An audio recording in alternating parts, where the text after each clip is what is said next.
Alright guys, welcome back. This is part 3 of the Reddit confession series. The only thing I want to say before I begin this video is that I'm sorry for the last part.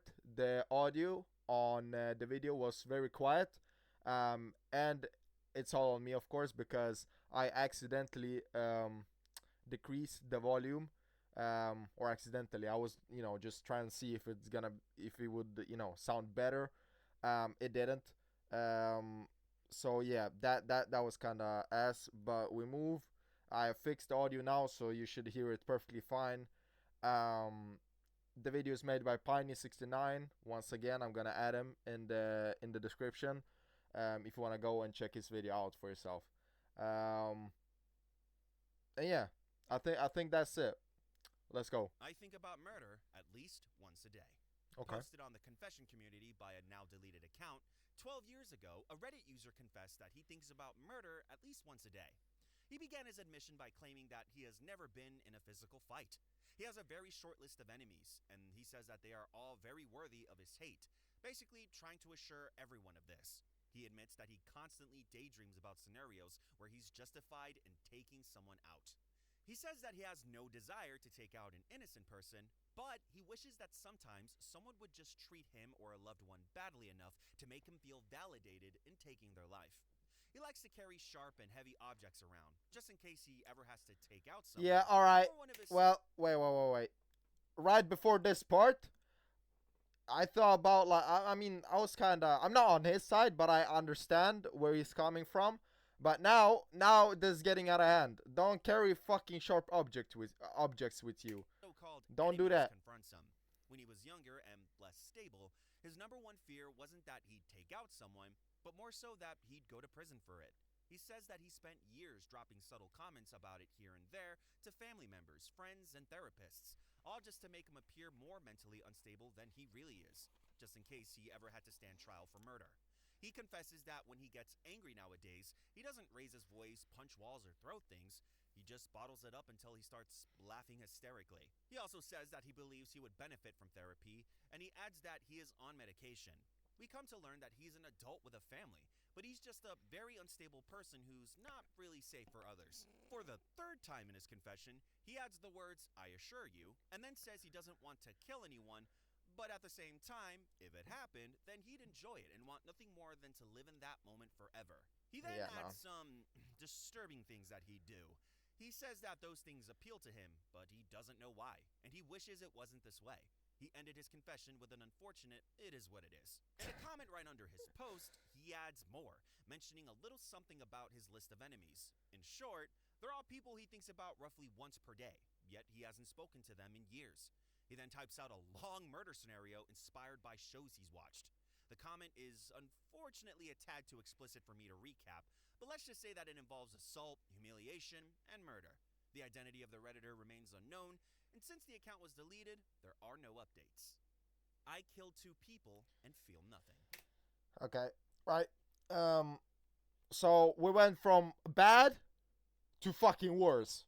What the fuck? I mean, if you're gonna, I'm not saying that you should, right? But if somehow you end up in a situation where you do that and you don't feel nothing, that's fucking insane. I mean, that's once again that psychotic fucking, what's it called? Like psychotic thing that you don't have any emotion, you don't have any, no feelings. This confession was posted by a throwaway account user 12 years ago. A Redditor in the confession community confessed to having murdered 2 people and not feeling anything about it. To clear the air, OP begins by informing everyone that this was not some ploy. The murder was not planned, and he was just at the wrong place during the wrong time. He says he acted purely on instinct to protect himself. This is also something that happened years ago, but still haunts him to this day. On to the confession. OP explains that he was a junior in high school at the time, and he had just gotten out of a class on a Friday when their older brother called him. His older brother was taking his best friend, named Chris, kayaking that weekend, and he wanted to know if OP would come too. OP drove home as fast as he could and met up with his brother to load up the kayaks. They left their home at about 4:30 in the afternoon. After driving for 5 hours on the interstate, they finally exited and drove to a gas station to fill the car up. OP's brother stayed in the car while OP and Chris walked into the gas station. OP noticed two guys in their mid-20s arguing with the cashier when he walked in, but he ignored the yelling because the whole situation made him uneasy. He walked to the back of the store where the restrooms were. The yelling got even louder, so OP turned around to see one of the men with a blue North Face jacket holding a pistol in the air as he yelled, "Enough!" and then brought the gun down to shoot the cashier. He then started shooting around the store, shattering the glass doors to the refrigerated drinks, and OP was scared and hid behind the closest display, beginning to hyperventilate. A manager came out of the back office right by OP, and he had a pistol with him, so he tried to shoot the assailant down, but he wasn't quick enough. OP crawled over to him and tried to help him, since he had learned first aid as a Boy Scout. OP says that he realized the manager wouldn't live without immediate medical attention. During this time, the man with the jacket started shooting again. He shot the lights near the hot dog display where OP last saw Chris standing, and then OP describes that everything just slowed down and became incredibly vivid and clear. Now, OP informs us that he has fired a gun before and that his father taught him how to do it when he was younger. With this in mind, OP took the manager's pistol and aimed at the second man Oh who was shit! accompanying the man with the jacket and then shot him.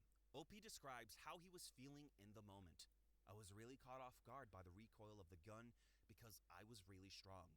After that, the man in the jacket just turned around to look at him. They made eye contact, and he seemed shocked. And then he just shook his head and tried to raise his pistol again, but OP shot him twice. The man in my the jacket's God. accomplice tried to reach for the gun, and OP yelled at him to stop, but he wouldn't listen, so OP ended up shooting him twice. OP then recalls how the police came and asked him to sit down on the curbside while the paramedics got to the manager. He describes remembering how the clarity and vividness he had while he was holding the gun was fading as he began explaining what happened to the police. OP remembers that the paramedics asked him if he was okay because his legs were covered in blood, and he also remembers his brother wrapping his arm around him while he was asked a million questions. He adds that later on, he remembers going to some type of insurance case for the manager where he informed the police and lawyers of what happened, and he remembers a man coming up to him and telling him that he saved the manager's life. OP confesses that he can still see the face of the man in the jacket, looking shocked and confused when he had the pistol aimed at him. He remembers the look he had when he fell with 2 gunshot wounds. OP remembers everything about that night. The only thing he doesn't remember is ever being asked how he felt about having killed 2 people. The only thing that was worse than nobody asking him was how he felt numb, and that absolutely horrified him. Keep in mind that Nah, low key. I mean, at first I thought it was gonna be fucking, planned, the murder, and that he didn't feel anything because he had no emotion. This is fucking badass, all right? Because his life was at stake, and not only that, the manager's life was at stake, and also the cashier's, unless she got, I don't know, fucking he got shot. So I mean, low key, good for you, buddy. I mean, it's probably a good thing that he doesn't felt anything and just feels like horrified and not, something else. Because if he would have felt like, what's it called, like bad about it, I can't find the word now, but it would just not be good for him. So I mean, good for you. OP was around 17 years old when this happened, and it was a very traumatizing event for him. Since there were no further mentions of Chris in the confession, I did check the comments on OP's profile. Thankfully, Chris was unharmed, just very shaken up. "I am 18 years old and have no chance in the future." This, I think most of us can, relate to it in some way. Not maybe, that we actually don't have a chance. I mean, I haven't heard the story, but like, I mean, most of us are probably kind of lost, right? I mean, I'm lost. I don't know what the fuck I'm doing. I just do videos for fun, and yeah, I don't know. This was posted by a Reddit user who goes by the name Yeah, I mean, if you have a Reddit account that has this and you posted this, his shit is probably a lot worse than what I'm going through. So yeah, I mean, My life is done 9 years ago. The title of his post is 18 years old and no chance of future. The police lied to me. I confessed to murder. I'm probably going to die in prison for something I didn't do. OP begins his story with a TLDR, saying that his life could have been perfect, but he ended up confessing to murder and getting bailed out. He says he can't afford a lawyer and he's probably going to rot in prison. He didn't kill anyone, but he probably deserves it anyway. Providing us with some background, his parents came to the United States in 1998 with nothing except the clothes they wore and him as a 1-year-old baby. His parents worked hard their entire lives and eventually managed to secure their jobs, and they bought a house in a nice neighborhood. The neighborhood had a low crime rate, good schools, and friendly people. OP says that he has been offered a string of opportunities, yet rejected them all. His parents also spent all their money to make sure that his brother and sister, together, would be able to go to college and get good jobs to secure their future. Their parents provided support and never asked anything in return. OP says that a kid couldn't have asked for better parents, yet he still found a way to mess everything up. He says he has always been a slacker who never thought about what he'd do in the future. He could have easily passed at the top of his class with a 4.0 GPA, and he knows this because he aced every test he was given. In terms of test scores, he was higher than anyone else. He had all the free time in the world to study, but instead he chose to use that time to play video games instead and ended up with a 2.3 GPA. OP reminisces on how he could have done more, had everything, and gotten his life together early on, but he still blew it. The police rang the doorbell to his parents' house about 3 weeks ago, and they asked to speak to him. He said yes, and the police took him to what he thinks was an interrogation room. They had information that he was in an area where a murder had occurred. OP tried to tell the officer that he didn't do anything, but then the officer yelled at him, cursed at him, and called him a murderer. OP said it wasn't him, and then the police left him alone and locked in the room for an That hour. for an hour. I mean, okay, that's alright, but I mean, cops like this, I've been getting like a whole lot of videos about cops being like fucking like liars and like, you know, corrupt like people. I mean, that's low-key on him for like admitting to something he didn't do, but like still to like a cop, I guess he was still a kid, right? Or still is a kid because he's, I mean, kid 18. I don't know about that, but like, you know, like, yeah, I don't know. It's, yeah, weird situation, but the cop is at fault here for sure. When the police returned, they told him he could go home if he admitted to committing the murder.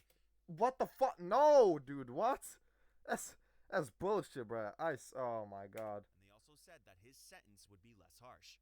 They said that they knew it was him, and denying it would be futile since they took DNA samples of everyone when they were born, and OP's DNA samples were a match to the ones they found. Now, What? thinking back on this, OP states that he just realized that they must have lied about having his DNA anywhere in their system because he was born in another country.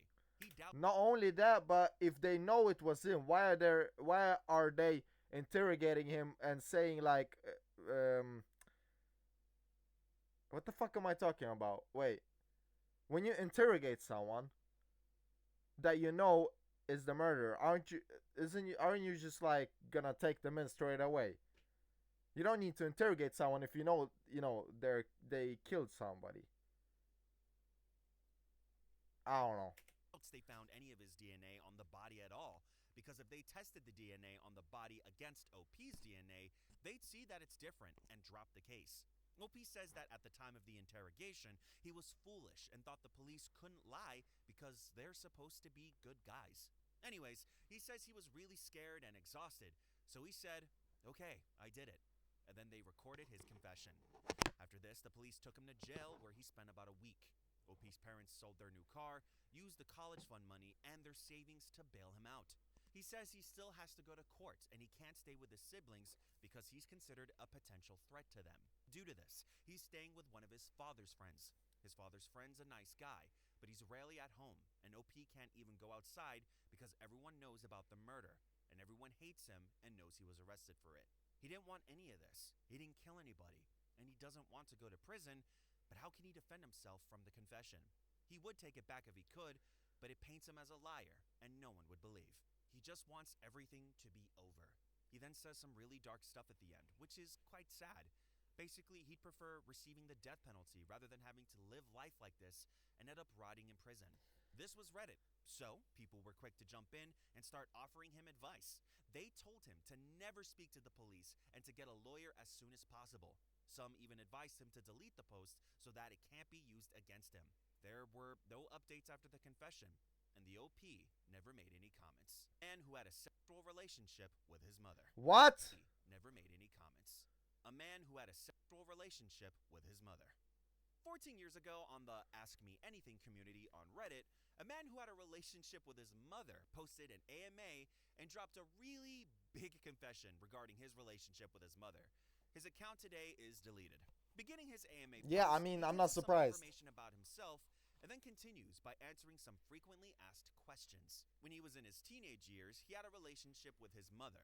He thinks that they would both characterize the experience as positive. Recently, his mother had been talking to a researcher who was studying examples of incest that was not traumatic, so he was open to answering any questions people might have. He states that he does not advocate for incest, and for whatever reason, it just worked between him and his mother. He says to not use his experience as a template. He's here to share his experience, not begin a whole debate with incest as the subject. He gives us the following information.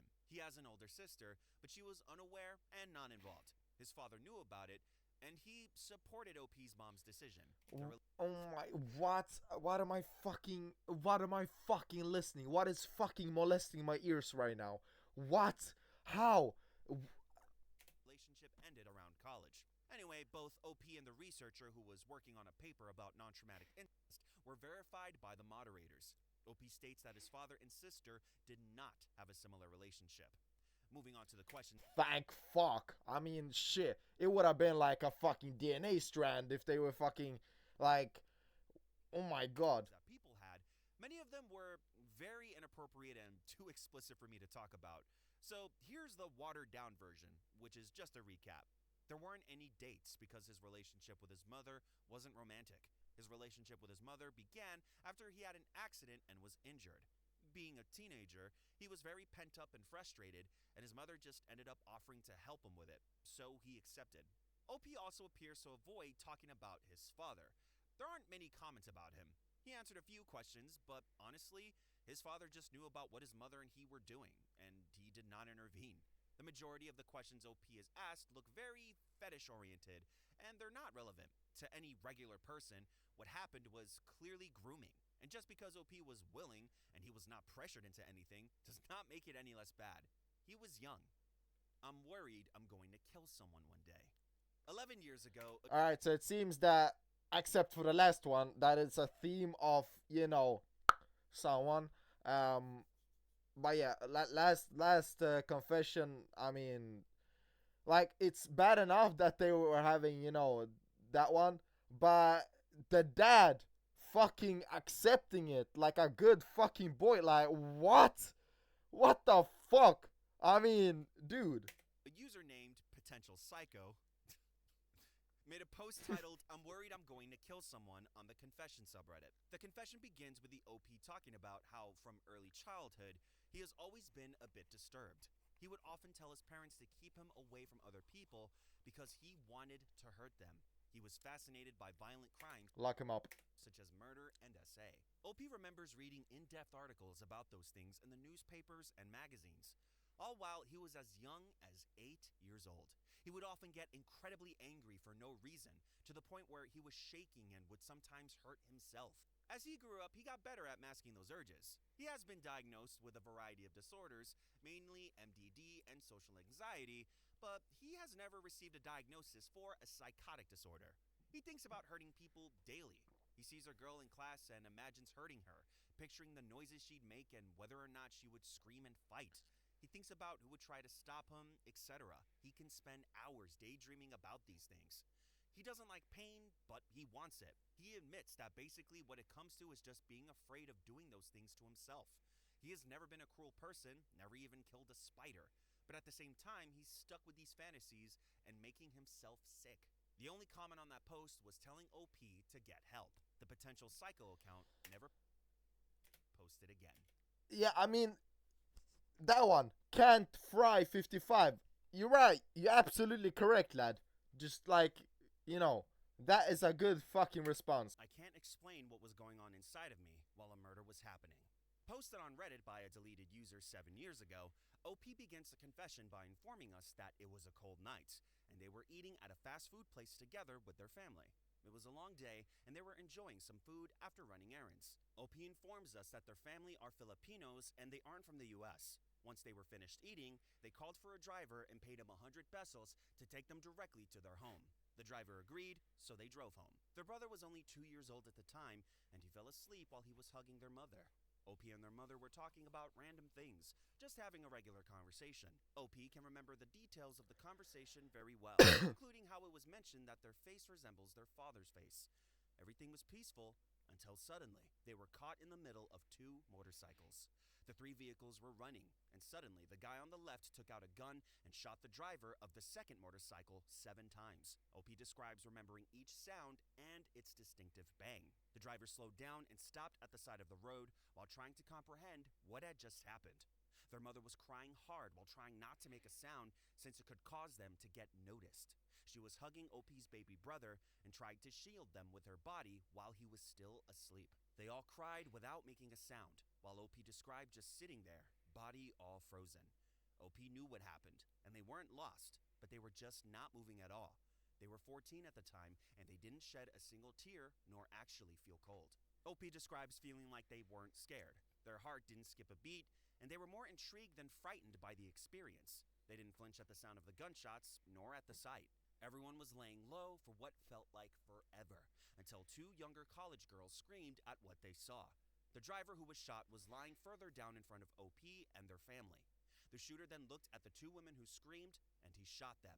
OP's mother and their driver closed their eyes, but OP kept their eyes on the sight, staring right on as if watching a movie. The shooter looked in their direction, and OP squinted, as if to close their eyes, but not entirely. They thought that they were for sure going to die, or that their brother was going to wake up. It felt weird not knowing how to feel. They knew that they felt pain and fear, but for some reason, they also felt normal, like this was nothing out of the ordinary. There were no gunshots after that. OP saw the shooter get on his motorcycle and leave. Their mother was still quietly crying, and so was their driver. Their brother was still asleep during this time, and OP told everyone that it was safe now. Their driver took them back home, and they went into their house, where they were greeted by their grandmother. OP's mom burst out crying while they went upstairs and decided to go to bed. Slowly, OP felt like their limbs became numb and their whole spine went cold. They fell to the floor and had to crawl their way to bed. They felt like they had a fever, and they immediately went to sleep without changing their clothes or taking their shoes off. OP woke up in the morning feeling bad. They sat on their bed and stared at their wall for an hour until they finally cried about what had happened. They didn't make a sound. They just cried silently and let their tears flow for a good 30 minutes. Before they 30 went on minutes? about their Oh, day shit. normally, they still remember what happened, and they don't know what went on inside of them. They don't know what to do or what they should be feeling. OP was 14 at the time. The comments on OP's confession were people assuring OP that they had a traumatic experience and were probably too in shock to know what to do or how to react. Everyone reacts to something traumatic like that differently, and people were kind and apologetic towards OP. Confessions of a Predator. This was posted on the confession community 11 years ago by a user going by the name of PedoPen. Or maybe it's Pedo Open? Either way, fuck this guy. OP begins his confession by stating that he is a predator who is exclusively attracted to boys, but he knows all other predators inside and out. He will tell us about predators who are attracted to girls and those who are attracted to both girls and boys. He states that, obviously, he will not tell us about predators like himself. He believes that most men are attracted to young girls under 14, and they will not admit it, but they are. He blatantly states that if you ever run across a man who wants to be around your daughters, he is probably a predator. For example, if you dated a guy who was very open to the idea of being a part of your daughter's life, that should be a red flag. He then says that, unfortunately, most women are too stupid and desperate to differentiate between a man who wants to be with them and a man who just wants to be with their daughter. Usually, a predator would be the knight in shining armor, which women fall for all the time, and women usually throw a fit over that because they want to believe they are good enough when they are not. Furthermore, OP tells everyone to look at their teenage son's friends if they have a young daughter. He says that everyone would be surprised by how many of them are friends with their sons just to be near their daughters. Leave a pair of her underwear in the bathroom, and it will probably go missing after their son's friends leave. Finally, Wait. I just realized. What the fuck is that? What is on his fucking neck? Do you see that shit? What the fuck is that? What?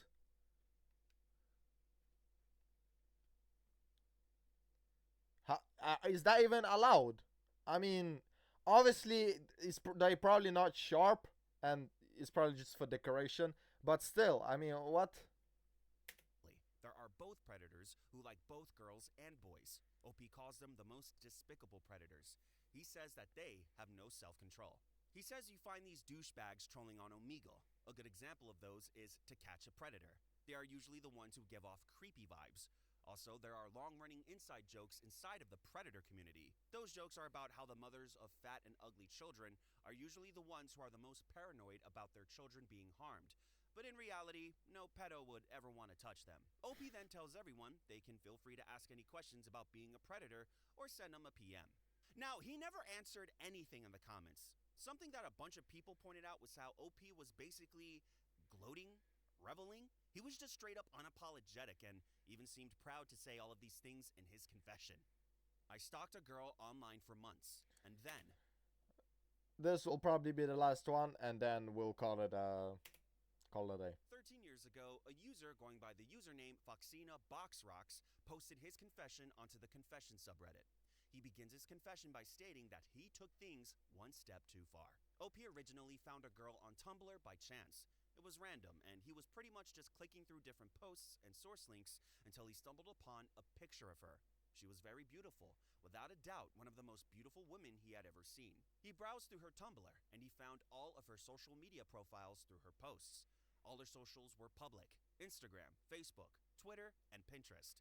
She definitely wasn't shy about what she posted. OP says she was breathtaking. One day he was browsing her Instagram profile through a third-party site when he noticed that all her pictures were geotagged. 1, 2, 3, and more geotags that mapped out her entire life. He couldn't believe that most of her tags were less than an hour away from him. She didn't live across the world or anything. She was within driving distance, and that's when it started. He doesn't know what got into That's super unlucky for the girl. him, but he started digging deeper since he felt like he had to. Over the next few months, he put together all the pieces from her different social media profiles. He figured out where she lived, where she worked, what she studied, and where she went to school. He knew what campus she was staying on and what building. He even started to figure out her schedule and who her closest friends were, as well as what their names are and where they lived. Because she geotagged photos taken at their houses. OP figured out where her sister lived, where her parents lived, where her boyfriend lived. She took so many photos inside of the house, he could almost draw up the blueprints of it. He knew where she hung out and all the places she frequented. That's low key. I mean, I'm not saying that it's her fault, but I'm kind of saying that it is, because why would you post all that? Like, if he, like, obviously I don't think he was like a professional stalker or anything. This was probably just a one-time thing. To be able to like find out so much information, especially in the like her house and that, I mean, that's low key on her. I mean, post what you want, but like, try not to make it so easy for motherfuckers like him. Even knew what car she drove and where she filled up for gas. To pinpoint some of her locations, he went as far as using Google Maps satellite together with Street View to identify trees and other objects that were visible in the backgrounds of her photos. He would search for things he recognizes, like the outside of the windows in some of the photos she posted. He couldn't stop, and this was all exhilarating for some reason. Once again, just talk to her, just do something. Like, if she says no, move on. Don't do this fucking bullshit. Like, just don't. He was not supposed to know this, and he's certain nobody else does. With all the little fragments that she scattered across her social media, he pieced together a puzzle that detailed her entire life. It felt amazing, and he doesn't know why. But he didn't really do anything. It just felt like a game to him. One day on his way home, he drove around to run a few errands. He pulled up to a red light, and it suddenly dawned on him that this is the place, and he's in her neighborhood. He recognized everything around him, even though he'd never driven around here before. He recognized the sign on the road, the stores, and the trees. He was here, and it wasn't just a game anymore. When the light turned green, he decided to drive around the neighborhood until he got to her street. There it was. He was driving down, and right ahead was her house, together with her car and her. Everything he had pieced together was real, not just a bunch of ones and zeros anymore. He drove by, just looking at her house. He knew her house. He knew the curtains on the window. They were the ones she posted a picture of months ago. And then it suddenly dawned on him. What the heck was he doing? He hit the gas and drove home. He had to leave, and he realized that this was not a game, it was somebody's life. OP states that he's not really sure why he's posting this. It's been over a month since he drove past her house, and he hasn't even thought about continuing the stalking since then. He just needed to tell his story for some reason. It was a strange feeling, even if it doesn't sound that interesting to others. OP says that everyone can at least take this as a warning to protect their identity online. He informs us that individually, she wasn't posting much information. He guesses she wasn't expecting someone to try and piece everything together, though. To clarify things, this was the first time OP ever did anything like this. Yep. And he says it will be the last. OP says that he honestly just enjoyed it for the challenge at first. He didn't know the girl, and she didn't know him. It became somewhat of a hobby, just piecing things together like they're all little clues to reveal a bigger picture. Basically, it all felt like he spent months working on a digital puzzle, realized it was creepy, and he snapped out of it. I had telephone sex with a man. No. All right. So that was it. Low key, except for that one with the PDF file. This was more chill. Now, I wouldn't say that was okay to do, but like it comparing to the other ones, the other two parts, this was more chill. So guys, if you enjoyed, there'll be a playlist with all the other parts of this video reaction. So with that said, see you next one. Bye.